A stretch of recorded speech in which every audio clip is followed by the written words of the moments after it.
I originally first thought I wanted to be a pastry chef, so I went to Sullivan to pursue that. But as I learned more about restaurants and how the industry works and just the varying aspects of it, I got more involved in learning about wine and front of house operations, and I decided to pursue that more.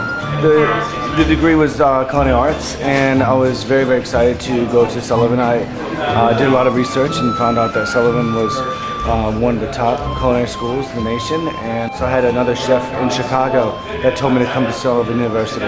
Sullivan was great just because it's in a great city, Louisville. It's a big enough city where there's a lot to do, but it's not too big to where you get lost. There's also a lot of great restaurants in Louisville. I would say definitely 100% of the basics. Every bit of the basics that I learned there, I use every day in this kitchen. A lot of things I learned in the courses, especially focusing on my last degree, my master's degree, just a lot of the management theories and dealing with employees, managing people and leading.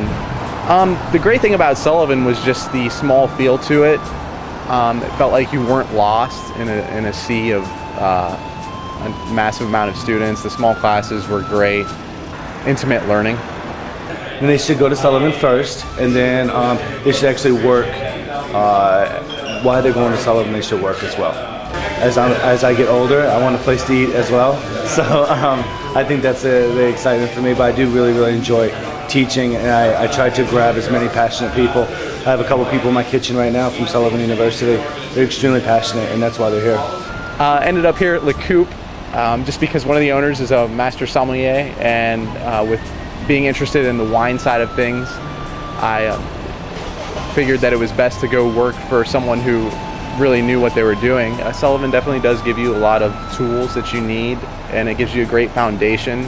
You need to know all aspects. Managing is a huge thing, leadership.